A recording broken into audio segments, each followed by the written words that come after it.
نیکیوں کے اس موسم بہار رمضان المبارک میں ضرورت ہے کہ ہم انسانیت کی سب سے عظیم ہستیاں انبیاء کرام کے قصے سنیں تاکہ ان کی روشنی میں ہم اپنی زندگی میں سدھار لا سکیں۔ تو آئیے سنتے ہیں پروگرام نبیوں کے قصے۔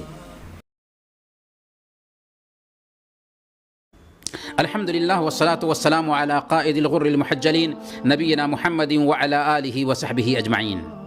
محترم ناظرین، السلام علیکم ورحمۃ اللہ وبرکاتہ۔ پروگرام نبیوں کے قصے میں آپ سب کا استقبال ہے۔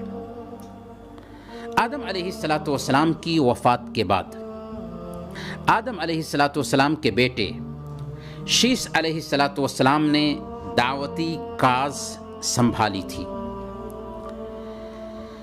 قابیل جس نے اپنے بھائی کو قتل کیا تھا، اس کی اولاد اپنے باپ کے طریقے پر چلنے لگی، ان میں سرکشی آنے لگی، ان میں مرد و زن کا اختلاط بڑھنے لگا، فحاشی عام ہونے لگی۔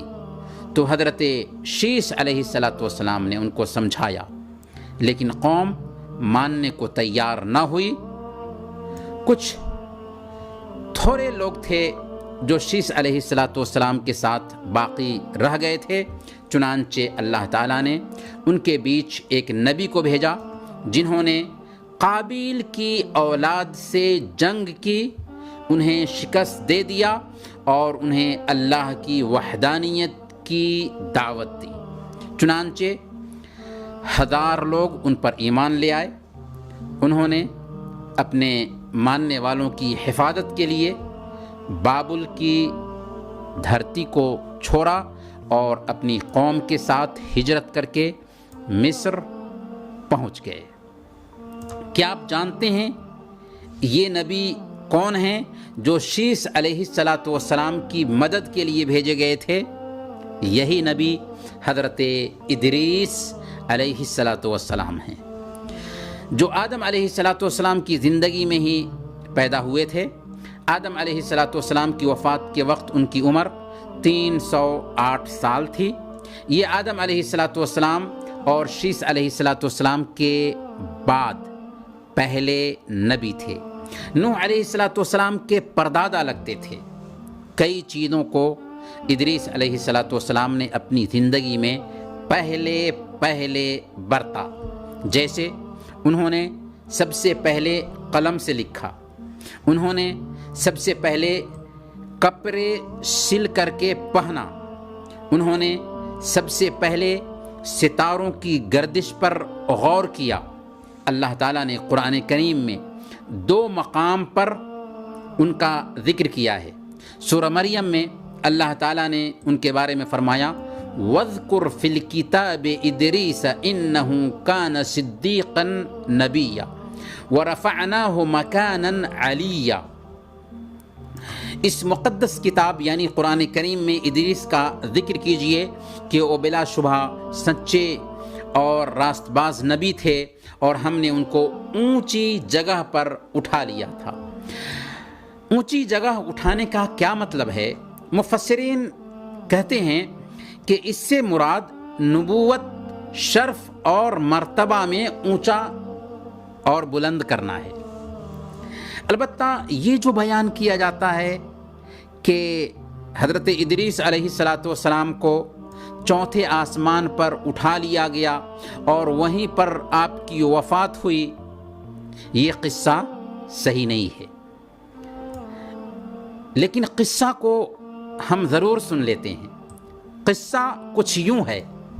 امام ابن جریر رحمۃ اللہ علیہ نے تفسیر الطبری میں بیان کیا ہے کہ حضرت ابن عباس رضی اللہ تعالی عنہ نے کعب الاحبار سے پوچھا کہ ادریس علیہ السلام کے بارے میں اللہ کے فرمان وَرَفَعْنَاهُ مَكَانًا عَلِيًّا کا کیا مطلب ہے؟ یعنی ہم نے ان کو اونچی جگہ پر اٹھا لیا تھا، اس کا کیا مطلب ہے؟ تو کعب نے کہا کہ اللہ نے حضرت ادریس علیہ السلام کی طرف وحی بھیجی کہ آدم علیہ السلام کی جتنی اولاد موجود ہے، میں آپ کے اعمال میں روزانہ ان تمام کے اعمال کے برابر اضافہ کروں گا۔ اب کیا تھا؟ ان کے دل میں خواہش پیدا ہوئی کہ ان کی نیکیوں میں خوب اضافہ ہو جائے۔ ایک دن کی بات ہے، ان کے پاس ان کا ایک دوست یعنی ادریس علیہ السلام کے پاس ان کا ایک دوست فرشتہ جب آیا تو ادریس علیہ السلام نے ان سے کہا کہ آپ میرے بارے میں موت کے فرشتے سے بات کیجئے تاکہ مجھے زیادہ مہلت مل جائے اور میں زیادہ سے زیادہ نیکیاں کر سکوں۔ فرشتے نے ان کو اپنے پروں میں چھپا لیا اور ان کو لے کر کے آسمان پر چلے۔ چوتھے آسمان پر پہنچے تو انہیں ملک الموت نیچے اترتے ہوئے ملے۔ فرشتے نے ملک الموت سے ادریس علیہ السلام کی عمر بڑھانے کی بات کی تو ملک الموت نے کہا ادریس ابھی کہاں ہیں؟ اس نے کہا کہ وہ میری پیٹھ پر ہیں۔ ملک الموت نے کہا کہ مجھے حکم ہوا تھا کہ ادریس علیہ السلام کی روح چوتھے آسمان پر قبض کروں۔ میں دل ہی دل میں سوچ رہا تھا کہ وہ تو زمین پر ہیں اور میں چوتھے آسمان پر ان کی روح کیسے قبض کروں گا؟ چنانچہ موت کے فرشتے نے چوتھے آسمان پر ان کی روح قبض کی۔ ادریس علیہ السلام کی وفات کا یہ جو قصہ ہے جو ہم نے آپ کے سامنے رکھا ہے، اسرائیلی روایت ہے اور اس کا بعض حصہ منکر بھی ہے، اس لیے اس پر اعتماد نہیں کیا جا سکتا، لیکن اس کی شہرت ہے اس لیے ہم نے آپ کے سامنے رکھ دیا ہے۔ محترم ناظرین، اب آئیے ہم یہ جانتے ہیں کہ دنیا میں شرک کی شروعات کب ہوئی، کیسے ہوئی اور کس نبی کے زمانے میں ہوئی۔ نوح علیہ السلام کا نام تو آپ نے ضرور سنا ہوگا۔ آدم علیہ السلام کی وفات کے بعد نوح علیہ السلام پیدا ہوئے۔ دونوں کے بیچ 10 صدیوں یا 10 نسلوں کا فاصلہ پایا جاتا ہے اور اس وقت تک لوگ اسلام پر تھے، شرک کا شائبہ تک اس بیچ میں نہیں پایا گیا، لیکن 10 صدیاں بیتنے کے بعد ان میں شرک در آیا۔ وہ کیسے ہوا، کیسے شرک کی شروعات ہوئی؟ امام بخاری رحمۃ اللہ علیہ سورہ نوح کی آیت کریمہ وَقَالُوا لَا تَذَرُنَّ آلِهَتَكُمْ وَلَا تَذَرُنَّ وَدًّا وَلَا سُوَاعًا وَلَا يَغُوثَ وَيَعُوقَ وَالنَّسْرَ، انہوں نے کہا کہ ہرگز نہ چھوڑو اپنے معبودوں کو اور نہ چھوڑو ود کو، سواع کو اور نہ یغوث کو اور نہ یعوق کو اور نہ ہی نصر کو۔ اس آیت کریمہ کی تفسیر میں امام بخاری رحمۃ اللہ علیہ ابن عباس رضی اللہ تعالیٰ عنہ کا قول نقل کرتے ہیں کہ یہ نوح علیہ السلام کی قوم کے نیک لوگوں کے نام ہے۔ ہذہ اسماء رجال صالحین من قوم نوح۔ جب وہ فوت ہو گئے تو شیطان نے ان کے دل میں یہ بات ڈالی کہ کیا ہی اچھا ہوتا کہ ان کے مجسمے بنا کر اپنی مجلسوں میں رکھا کرتے تاکہ انہیں دیکھ کر تمہارے اندر انہی کے جیسے نیکیاں کرنے کا داعیہ پیدا ہوتا۔ یہ شیطانی چال ان ظاہر پرستوں کو پسند آئی اور انہوں نے ان بزرگوں کے مجسمے بنا کر اپنی مجلسوں میں سجا دیا، اپنی مجلسوں میں نصب کر دیا، لیکن کسی حالت میں وہ ان کی عبادت نہیں کر رہے تھے۔ جب وہ بنانے والے گزر گئے اور ان کے کچھ دنوں کے بعد دوسری ان کی اولاد آئی تو شیطان ان کی اولاد کے پاس آیا اور انہیں اکسانا شروع کر دیا کہ تمہارے آبا و اجداد مصیبتوں میں، پریشانیوں میں ان سے مانگتے تھے اور انہیں ملا کرتا تھا۔ اس طرح لوگوں نے ان مجسموں اور اسٹیچوؤں کی ہی پوجا شروع کر دی۔ پیاری بھائیوں، اسی سے آپ اندازہ لگا سکتے ہیں کہ دنیا میں بت پرستی، قبر پرستی بزرگوں کی شان میں غلو کرنے کے نتیجے میں ہی پھیلی ہے۔ ود، سعا، یغوث، یعوق اور نصر یہ قوم نوح کے صالحین تھے، نیک لوگ تھے، جن کو ہم اولیاء کرام بھی کہہ سکتے ہیں، لیکن شیطان نے انسانوں سے ان کی شان میں غلو کروایا، یہاں تک کہ دنیا میں شرک پھیل گیا۔ جب شیطان لوگوں کو بت پرستی پر آمادہ کرنے میں کامیاب ہو گیا تو اللہ کی غیرت جوش میں آئی، اور اللہ تعالیٰ نے ان کے بیچ شرک کے پھیلنے کے بعد نوح علیہ السلام کو رسول اور نبی بنا کر بھیجا۔ قرآن کریم نے مختلف صورتوں میں نوح علیہ السلام اور ان کی قوم کا قصہ بیان کیا ہے کہ کیسے انہوں نے قوم کو دعوت دی، کیسے قوم نے نوح علیہ السلام کو جھٹلایا، کیسے طوفان برپا ہوا، اور کیسے اللہ تعالیٰ نے نوح علیہ السلام کی قوم کو غرقاب کیا۔ یہ ساری باتیں تفصیل سے قرآن کریم میں متعدد مقامات پر آئی ہیں، بلکہ اللہ تعالیٰ نے سورہ نوح نام کی مکمل ایک سورہ اتار دی۔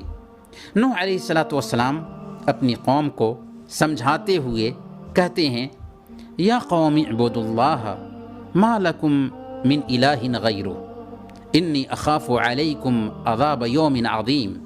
اے میری قوم کے لوگو، اللہ کی بندگی کرو، اللہ کی عبادت کرو، اس کے سوا کسی اور کو معبود مت بناؤ، اس کے سوا کوئی اور معبود نہیں ہے، میں تمہارے حق میں ایک خوفناک عذاب سے ڈرتا ہوں، خوف کھاتا ہوں۔ اس مختصر جملے میں نوح علیہ السلام نے ایک اللہ کی خالص عبادت کی طرف دعوت دی تھی، اور یہ بھی واضح کر دیا تھا کہ مرنے کے بعد تمہیں اللہ کے پاس پہنچنا ہے، ایک ایک عمل کا حساب و کتاب چکانا ہے۔ کمزور لوگوں نے نوح علیہ السلام کی دعوت قبول کیا، لیکن قوم کے سرداروں نے آپ کی دعوت کا صاف صاف انکار کر دیا اور کہنے لگے کہ ہم تو آپ کو اپنے جیسا انسان دیکھ رہے ہیں، آپ کیسے نبی ہو سکتے ہیں؟ حالانکہ نوح علیہ السلام نے خود کہا کہ میں ایک انسان ہوں، تم ہی جیسا انسان ہوں۔ جب نوح علیہ السلام کی دعوت مسلسل جاری رہی تو کہنے لگے کہ اے نوح، اگر تو چاہتا ہے یا اگر تم چاہتے ہو کہ ہم تم پر ایمان لائیں تو ان کمزور لوگوں کو اپنے پاس سے دور کر دو۔ یہ کمزور لوگ ہیں اور ہم سردار ہیں، آخر دونوں اکٹھا کیسے ہو سکتے ہیں؟ نوح علیہ السلام نے قوم کو سمجھایا کہ وہ ایسا ہرگز نہیں کر سکتے کہ سرداروں کو قریب کرنے کے لیے کمزوروں کو دھتکار دیں۔ پیارے بھائیوں، یہی مطالبہ کفار قریش نے اللہ کے نبی صلی اللہ علیہ وسلم سے کیا تھا کہ آپ اپنے پاس سے کمزور مسلمانوں کو ہٹا دیں، ہم آپ کی بات سنیں گے، لیکن اللہ کے نبی صلی اللہ علیہ وسلم کو منع کر دیا گیا۔ برکیف موسیٰ علیہ السلام نے ان کو پیار سے، محبت سے، شفقت بھرے لہجے میں سمجھایا، دعوت دی اور کہا کہ میں اس دعوت پر تم سے کوئی اجرت کا سوال نہیں کرتا، بس میں تو تمہاری خیرخواہی چاہتا ہوں، مجھے تمہاری خیرخواہی اور ہمدردی مطلوب ہے۔ قوم نے سرکشی اختیار کرتے ہوئے کہا، اِنَّا لَنَرَاكَ فِي ضَلَالٍ مُبِينٍ، اے نوح ہم تمہیں کھلی گمراہی میں دیکھ رہے ہیں۔ ان نادانوں کی کم عقلی دیکھیے کہ خود گمراہی میں تھے اور نوح علیہ السلام کو گمراہ بتا رہے تھے، لیکن نوح علیہ السلام نے نبوت کی شان کو برقرار رکھتے ہوئے پیار بھرے لہجے میں فرمایا، یا قوم لیس بی ضلالہ ولکنی رسول من رب العالمین، اے میری قوم کے لوگوں، میں کسی گمراہی میں پڑا ہوا نہیں ہوں، بلکہ میں رب العالمین کی طرف سے بھیجا گیا رسول ہوں۔ یہاں داعیان دین کے لیے سبق ہے کہ وہ نہایت ہی مثبت انداز میں، پازیٹیو انداز میں اپنے پیغام کو مدعو تک رکھنے کی کوشش کرے۔ غرض ہے کہ نوح علیہ السلام نے قوم کو ہر طرح سے تبلیغ کی، دعوت دی، رات کو بھی، دن کو بھی، تنہائی میں بھی، اعلانیہ بھی، ترغیب کے ذریعہ بھی، ترہیب کے ذریعہ بھی، لیکن کوئی طریقہ کارگر نہ ہوا، بلکہ ان کی اکثریت گمراہی، سرکشی، بت پرستی اور گناہوں کے ارتکاب پر ڈٹی رہی، یہاں تک کہ نوح علیہ السلام کو مار دینے اور جلا وطن کر دینے کی دھمکیاں دینے لگے۔ نوح علیہ السلام کی دعوت کا یہ سلسلہ 1 سال اور 2 سال نہیں، لگاتار 950 سال تک چلتا رہا۔ وہ ایسے سرکش لوگ تھے کہ باپ مرتے وقت بیٹوں کو وصیت کر جاتا کہ نوح پر ایمان مت لانا اور ہمیشہ ان کی مخالفت کرتے رہنا۔ جب کسی کا بیٹا بڑا ہوتا اور اس کی باتیں سمجھنے لگتا تو باپ اپنے بیٹے کو نصیحت کرتا کہ زندگی بھر نوح پر ایمان مت لانا، گویا ان کی فطرت بالکل مسخ ہو چکی تھی۔ یہی وجہ تھی کہ انہوں نے نوح علیہ السلام سے عذاب کی مانگ کی۔ انہوں نے کہا، یا نوح قد جادلتنا فاکثرت جدالنا فأتنا بما تعدنا ان كنت من الصادقین۔ اے نوح، تم نے ہم سے جھگڑا کیا اور بہت کر لیا، اب تو بس وہ عذاب لے آؤ جس کی تم دھمکی دے رہے ہو، اگر تم سچے ہو۔ نوح علیہ السلام کو یقین ہو گیا کہ اب ہماری قوم ایمان لانے والی نہیں ہے، بلکہ خود عذاب کا مطالبہ کر رہی ہے، تو انہوں نے اللہ تعالیٰ سے دعا کی، رب لا تذر علی الارض من الکافرین دیارا انک ان تذرهم یضلوا عبادک ولا یلدوا الا فاجرا کفارا۔ میرے رب، ان کافروں میں سے کوئی زمین پر بسنے والا نہ چھوڑ، اگر تو نے ان کو چھوڑ دیا تو یہ تیرے بندوں کو گمراہ کریں گے اور ان کی نسل سے جو بھی پیدا ہوگا بدکار اور سخت کافر ہی ہوگا۔ اس طرح اللہ پاک نے نوح علیہ السلام کی دعا قبول کی اور کافروں اور ظالموں کو ان کے انجام تک پہنچانے کا حکم دے دیا۔ لیکن یہ کیسے ہو سکا؟ کس طرح قوم کو تباہ و برباد کیا گیا؟ اور قصہ نوح میں ہمارے لیے کیا کیا اسباق ہیں، کیا کیا دروس ہیں، ان سارے نکات کو جانیں گے اگلے ایپیسوڈ میں۔ تب تک کے لیے اجازت دیجیے۔ وصلی اللہ علی نبینا محمد وعلی آلہ وصحبہ اجمعین۔